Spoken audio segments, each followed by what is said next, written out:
Buen día. En esta primera sesión del curso, más que una clase, se espera que sea una revisión amena y clara.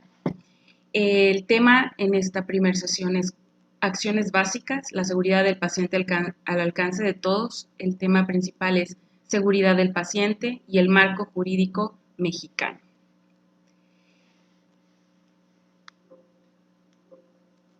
El objetivo general de esta presentación es conocer sobre la seguridad del paciente y el marco jurídico mexicano a través de la revisión de la historia de la seguridad del paciente, así como el análisis de los conceptos, definiciones y estrategias con el fin de promover cambios proactivos y efectivos en la mejora de la seguridad del paciente en los centros de atención.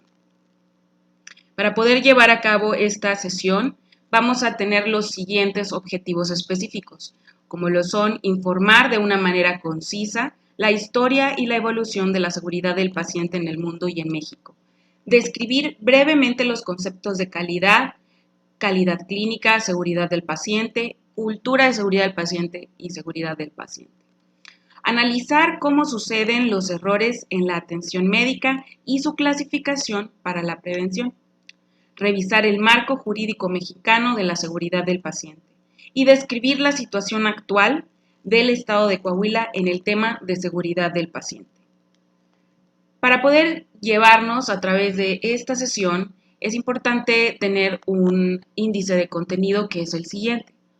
Un poco de historia para sentir la seguridad del paciente, hablando un mismo idioma, conceptos y definiciones, cuando las cosas no salen como se planea, errores en la atención médica, seguridad del paciente, un derecho del mexicano, hablaremos específico del marco jurídico, Coahuila, cómo estamos, y finalmente, pensando en el futuro, cómo podemos mejorar.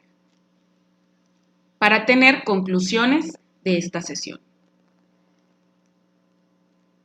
Vamos a hablar un poco de historia para sentir la seguridad del paciente. Y te invito a que puedas pensar lo siguiente.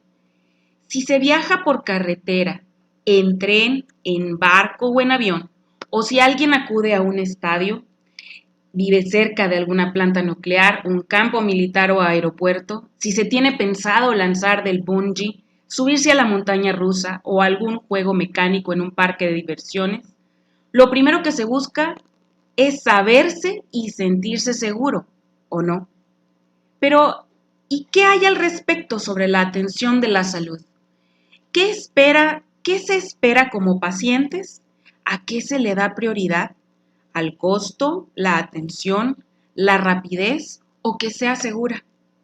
Algunas personas buscan un lugar donde puedan mejorar su salud y no empeorarla, es decir, que lo operen de apendicitis sin que le causen una peritonitis, una dehiscencia de herida o peor aún, una sepsis que lo lleve a esta persona a una estancia en terapia intensiva y tarde meses en recuperarse.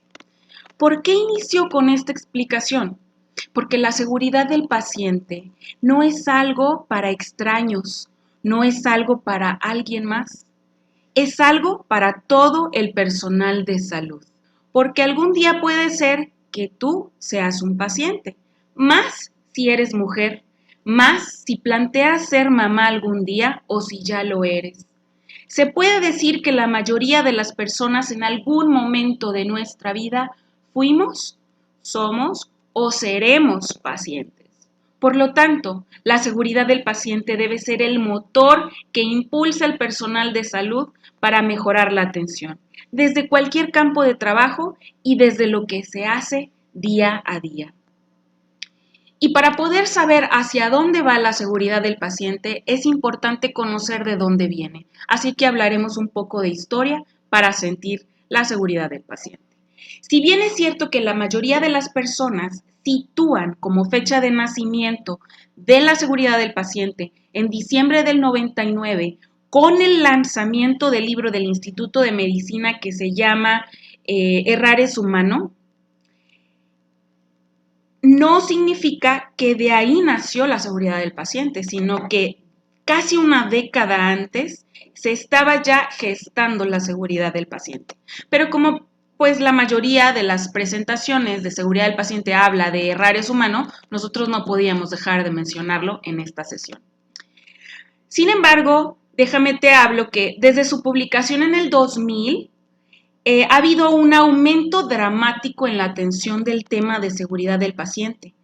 Este patrón de atención no es evidencia de que marcó el inicio, sino que contribuyó con información básica e impulsó el proceso para validarla y aceptarla como una evidencia, interpretarla y finalmente transformarla en conocimiento adquirido. Aunque no voy a entrar a detalle en toda la historia de la seguridad del paciente, ya que no es el objetivo de esta sesión, sí vamos a revisar las áreas o las 3 áreas más importantes de la seguridad del paciente, como está dividida. La primera es el primer periodo, la era esporádica, se le llama así porque fue una era, en donde aparecieron las pruebas aisladas, pero que no se fusionaron en un solo cuerpo, en un solo pensamiento coherente. En este periodo se comprende desde los antiguos griegos hasta los años 50 y se caracteriza por una visión intermitente de los peligros de la atención médica, algunos de los cuales se acentuaban en específicas prácticas, pero no lograban resultar en alguna actividad sostenida o integrada. En esta era esporádica podemos encontrar a Hipócrates, quien aconsejaba a los médicos abstenerse de hacer daño o perjudicar a cualquier hombre. Tenemos también a Semmelweis, que proporcionó evidencia empírica sobre los riesgos de la atención sanitaria y basaba sus ideas en la prevención de la sepsis puerperal por medio de observaciones empíricas. Tenemos también a Florence Nightingale, que en 1963 escribe el primer requisito que un hospital no debe hacer ningún daño al enfermo. En su libro de notas sobre hospitales.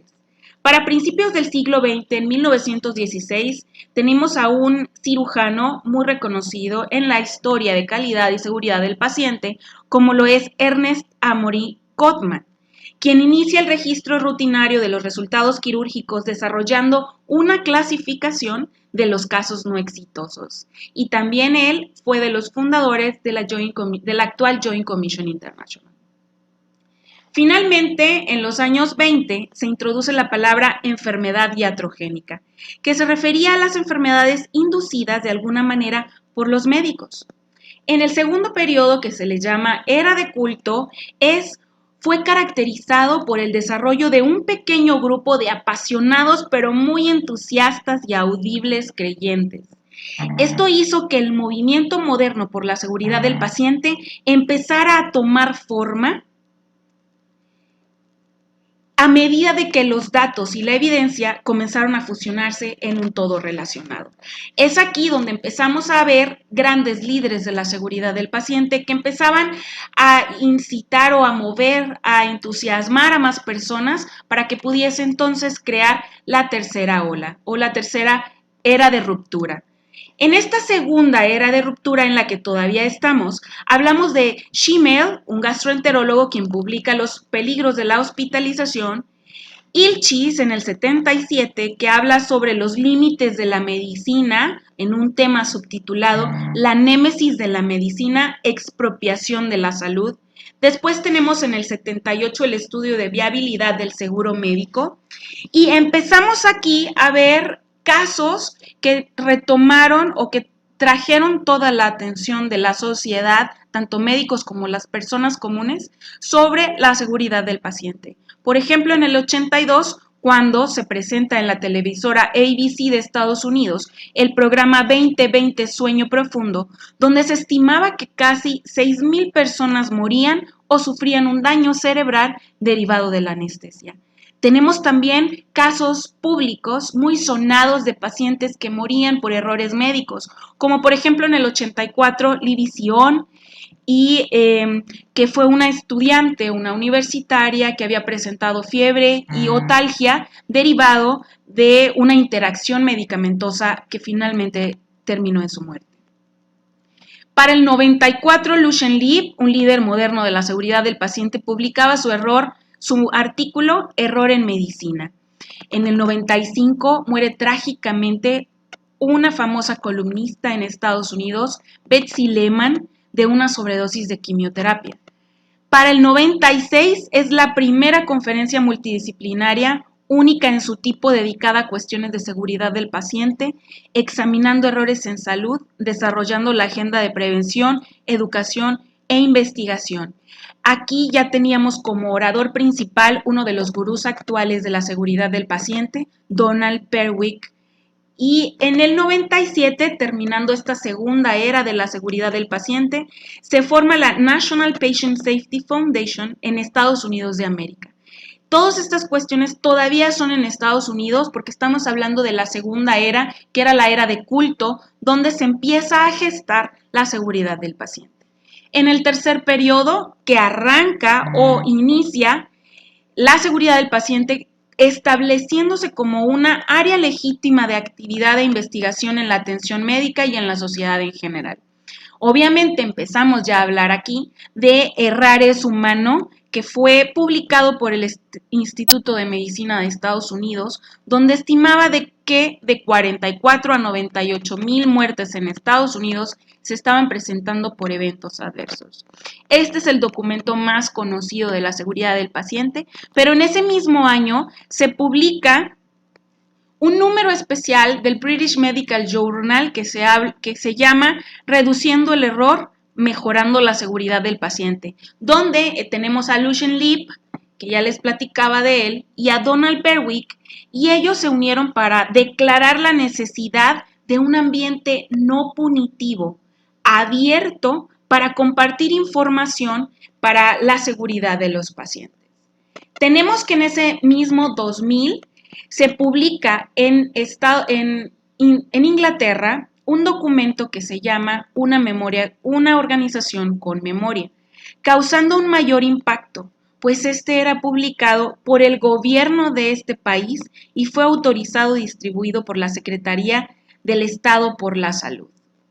Para el 2001 tenemos también la famosa muerte de una bebé de 18 meses, Josie King, en el prestigiado hospital de Johns Hopkins. Y es cuando surge la pregunta, ¿se están muriendo los pacientes? Pero también se están muriendo en los mejores hospitales. ¿Qué está pasando? Ese mismo año, en el 2001, se publica The Bristol Case, que en Inglaterra es un documento sobre 29 muertes en la clínica de Bristol Royal Infirmary y también exponía cómo estaban los pacientes muriéndose secundarios a eventos adversos. En Canadá, en ese mismo 2001, Davis publica un estudio sobre la muerte en una unidad de cirugía cardíaca de Winnipeg, Canadá. En ese mismo año, también en el 2001, tenemos que en México, como país por primera vez, en ese mismo año 2001, tres hospitales mexicanos privados deciden acreditarse por la Joint Commission, quien da prioridad a las metas de seguridad del paciente. En el 2001, México, como país, por primera vez, identificó a la Cruzada Nacional por la Calidad de los Servicios de Salud como una estrategia para mejorar la seguridad del paciente en los hospitales del país. Después de este sexenio, la calidad en salud y por ende la seguridad del paciente formaron parte de la agenda permanente de los planes de seguridad. Para el 2004 se constituye como la Alianza Mundial por la Seguridad del Paciente por la Organización Mundial de la Salud. En el 2005 se lanzan o inicia por primera vez el lanzamiento de los retos globales por la seguridad del paciente. Para el 2007, en México, se publica el documento IVEAS, Estudio de los Eventos Adversos en América Latina, donde participó México, y en ese mismo año, México decide como país incluir la seguridad del paciente en sus programas, iniciando con la Cruzada Nacional por la Calidad, que, como les comentaba, empezó en el 2001 porque era 2001-2006, para el 2007 ya tenemos IVEAS, ¿no? Para el 2009, el recién consolidado SINASEAM del Consejo de Salubridad General publica sus estándares homologados del Consejo de Salubridad General, homologados con la Joint Commission International, surgiendo así el modelo de seguridad del paciente para la certificación de hospitales, incluyendo las metas de seguridad del paciente. En el 2017, aquí en nuestro país, se publica en el Diario Oficial de la Federación el acuerdo por el que se declara la obligatoriedad de la implementación para todos los integrantes del Sistema Nacional de Salud, el documento denominado Acciones Esenciales para la Seguridad del Paciente. Finalmente, en el mundo, para el 2019, y con esto concluimos las eras de la seguridad del paciente, 194 países en la Asamblea Mundial de la Salud declaran el 17 de septiembre como Día Mundial por la Seguridad del Paciente. Ahora vamos a hablar un mismo idioma revisando los conceptos y definiciones, desde qué es calidad clínica y qué es seguridad. Desde la propia definición podemos darnos cuenta cómo el tema de calidad y seguridad del paciente, como una dimensión de la calidad, ha evolucionado. En el transcurso del tiempo, el concepto de calidad ha cambiado desde Juran, Deming, Crosby y otros gurús de la calidad industrial. Sin embargo, actualmente no existe una versión integral u oficial de la definición de la calidad, pero para fines de esta revisión vamos a hablar que calidad es el grado en el que un producto cumple con los requisitos del cliente. Ya para los 90, estamos hablando de 1999, Avedis Donavedian nos presenta la definición de qué es calidad clínica. Y él nos la describe numerosamente y después de él tenemos numerosos autores. Sin embargo, calidad clínica de una manera más integrada la encontramos en el Instituto de Medicina de Estados Unidos, que la define como el grado en que los servicios de salud para las personas y las poblaciones aumentan la probabilidad de obtener resultados de salud deseados y son consistentes con el conocimiento profesional actual. También el Instituto de Medicina describió las 6 propiedades o dimensiones de la calidad más citadas que actualmente nos rigen, que son que sea eficiente, efectiva, equitativa, oportuna y segura. Tenemos también ya la definición de la seguridad del paciente. ¿Qué es seguridad del paciente? Pues bien, es la reducción del riesgo de daños innecesarios relacionados con la atención sanitaria hasta un mínimo aceptable con los recursos disponibles en el contexto en el que se prestaba la atención, ponderadas si se da o no el tratamiento que se necesita. Cultura de seguridad del paciente la entendemos como valores compartidos entre los miembros de una organización, sus creencias sobre cómo funcionan las cosas y sí que juntos producen normas de comportamiento. Entonces, rápidamente les puedo compartir que, de acuerdo a Yorio, que es lo más actual, ahora publicado en el 2019, tenemos que una cultura nacional tiene influencia en una cultura organizacional y luego Wozniak nos habla de una cultura de calidad. Dentro de esta cultura de calidad están las dimensiones de la calidad y entonces encontramos la cultura de seguridad del paciente, como lo vemos en la diapositiva. Ahora bien, cuando las cosas salen mal, hablando de los errores en la atención médica, definir error y daño no es tan simple como aparenta, pero al menos en esta revisión podemos iniciar en este tema al hablar y entra aquí con nosotros el psicólogo James Reason, un psicólogo británico quien demostró que las causales no son solo atribuibles al individuo, sino también al sistema y que los factores humanos contribuyen al error con un enfoque oportuno para aprender del error, que es el enfoque sistémico, tomando en cuenta todas las situaciones que se suman en la generación de un error. Y aquí en la presentación podemos encontrar las defensas y barreras, las fallas activas, el error visible y las condiciones latentes que se alinean para que suceda el evento adverso o el error.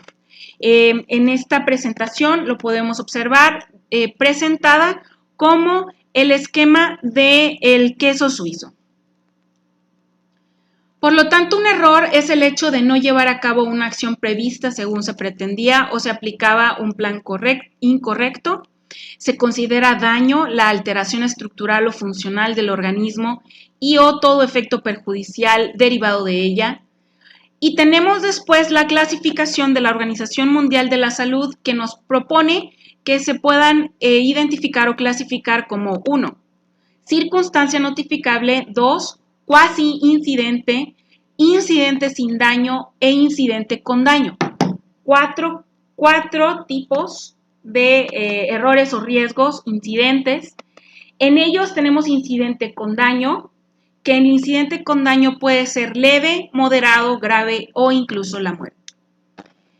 En los estándares para la implementación del modelo en hospitales de la edición 2008 del SINASEAM, tenemos entonces que como organización podemos establecer y difundir cuál es la definición operativa de cuasi falla, evento adverso, evento centinela. Ahora bien, pasamos a la seguridad del paciente, un derecho del mexicano en su marco jurídico. Para poder entender mejor el siguiente subtema, es conveniente precisar que la aplicación de las leyes en el marco jurídico se realiza en primer lugar con base en un método jurídico estricto, con un sistema jurídico escalonado. Su jerarquía está representada gráficamente por la pirámide kelseniana, donde la Constitución Política de los Estados Unidos se encuentra en el vértice de la pirámide como la Carta Magna. Ninguna ley, lo podemos ver en la diapositiva, ninguna ley, código, reglamento o norma puede estar por encima de la Constitución. En segundo término, contamos con los tratados internacionales en los que México forma parte, seguido por las leyes federales y estatales que se encuentran al mismo nivel. El ejercicio médico está enmarcado por el cumplimiento de los ordenamientos jurídicos que exige la sociedad y lo determina la ciencia médica. En los primeros están todas las leyes y normas, como lo podemos ver, las leyes federales, leyes locales. Y en la segunda, lo que determina la medicina basada en evidencia. La Ley General de Salud establece la forma de organización y competencia a las atribuciones de los servicios de salud, pero fundamentalmente especifica la forma en que deben tratarse todas las personas para solucionar cualquier problema. Después de esta pequeña y breve explicación de la pirámide de cómo está constituida, podemos hablar que, les decía, tenemos la Constitución en primer lugar y después tenemos los tratados internacionales suscritos por el Estado mexicano, que son el Pacto Internacional de los Derechos Económicos, Sociales y Culturales, la Convención Americana sobre los Derechos Humanos, que es un protocolo adicional en materia de derechos económicos, sociales y culturales, Declaración Universal de los Derechos Humanos y la Declaración de los Derechos y Deberes del Hombre. Tenemos también que la OMS dicta que uno de los derechos fundamentales de todo ser humano es el goce del grado máximo de la salud que se puede lograr. En mayo del 2002, la Organización Mundial de la Salud, en su Asamblea Mundial, hablaba que es necesario prestar atención al problema de la seguridad del paciente y a la calidad de la atención sanitaria. La OPS también en la misma línea, desde el 92, publicó el Manual de Acreditación para Hospitales de Latinoamérica y del Caribe. Para el 2000 se lleva a cabo la iniciativa sobre las funciones esenciales de la seguridad pública en la OPS. Y tenemos en México, después de esta Constitución, tratados internacionales que les he mencionado, la Ley General de Salud, donde habla el derecho a la protección de la salud es una norma de derecho público y social que está regulado por la Ley General de Salud con disposiciones apegadas en el artículo 4 constitucional. Después de esta Ley General se despliegan los reglamentos que derivan de la Ley General, que son el reglamento de la Ley General de Salud en materia de control, tenemos en materia de investigación, en materia de prestación de servicio de atención en salud, en materia de protección social a la salud, en materia de sanidad internacional, en materia de trasplantes y en materia de publicidad. Son siete reglamentos. Ahora, también tenemos el Sistema Nacional de Salud, que tiene sus propios objetivos, normas oficiales, guías de práctica clínica, textos jurídicos y recomendaciones. El objetivo del sistema o el Sistema Nacional de Salud es quien da cumplimiento al derecho de la protección de la salud. Y él tiene como objetivo proporcionar servicios de salud a toda la población y mejorar su calidad. Así tenemos también que el 8 de septiembre del 2017 el Consejo de Salubridad General publicó en el Diario Oficial de la Federación el acuerdo por el cual se declara la obligatoriedad de la implementación del documento, acciones esenciales para la seguridad del paciente en un entorno hospitalario y ambulatorio.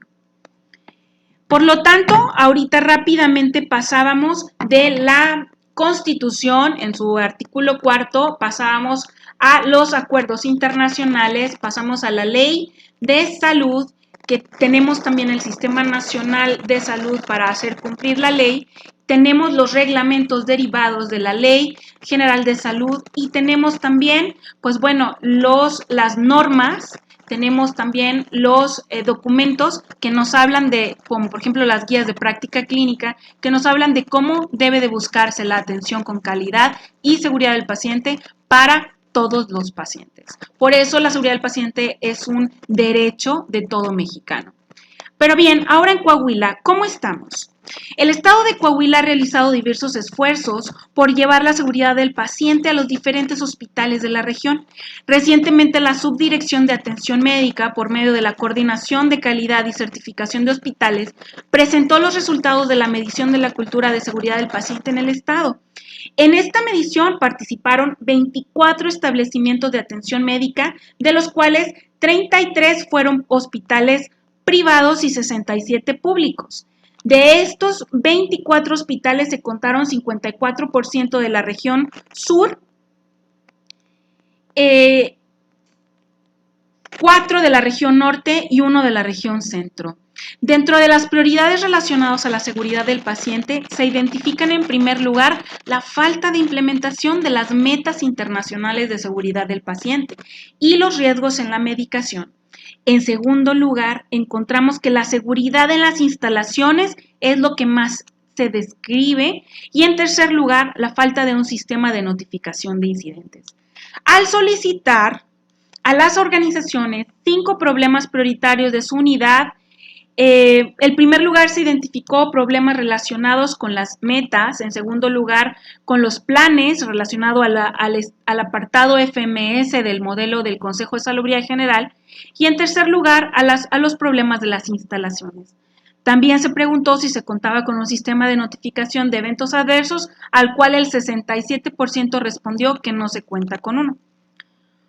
Cuando hablamos de las quejas o revisamos las quejas, ¿cómo estamos? Finalmente, en conclusión de lo que se encontró de esta encuesta, más las quejas analizadas, se concluyó atinadamente y con un enfoque de mejora lo siguiente. 1. La cultura de seguridad del paciente en el Estado se encuentra en una fase inicial. Dentro de los problemas y riesgos principales se encuentran los relacionados a las metas internacionales, lo que da justificación o la base para este curso. Procesos de medicación y prevención de infecciones, relacionados también problemas relacionados a la gestión y seguridad en las instalaciones. Se concluyó que es necesaria la capacitación del personal de salud en la prevención de eventos adversos mediante barreras de seguridad y es necesario diseñar e implementar un sistema de notificación de eventos adversos en el Estado. Ahora sí, pensando en el futuro, ¿cómo podemos mejorar? Lo más importante es tener la intención, porque de ahí se está entonces abiertos a la preparación. ¿Cómo lo vamos a lograr? Estableciendo una visión convincente de qué es seguridad del paciente, hablando un mismo idioma. Generar confianza, respeto e inclusión, y esto nos ayuda con las definiciones. Seleccionar, desarrollar e involucrar a su junta, a sus directivos, en estas iniciativas que se tienen en el Estado. Priorizar la seguridad en la selección y desarrollo de líderes por medio de cursos, capacitación, saber qué es seguridad del paciente, conocer las herramientas e implementarlas. El modelo de seguridad del paciente del Consejo de Salubridad General es una herramienta fundamental para el desarrollo de líderes y para la implementación de herramientas. Liderar y recompensar una cultura justa. Finalmente, establecer expectativas de comportamiento organizacional. Es decir, cómo nos queremos comportar dentro de la organización. Para concluir, ¿cómo puedo llevar la seguridad del paciente desde tu día a día, involucrándote en los temas de calidad y de seguridad del paciente, conociendo sobre las definiciones y de las herramientas que existen y están disponibles para ti, identificando áreas que tú puedas mejorar, siendo más proactivo en tus tareas, buscando hacerlas más seguras, participando en las acciones básicas para prevenir errores y realizándote el lavado de manos. Así, desde tu esfera, desde tu cancha, estás promoviendo la seguridad del paciente. Muchísimas gracias por tu atención. Te invito a que continúes formándote en la seguridad del paciente. Conviértete en un líder de la seguridad del paciente para el Estado. Gracias.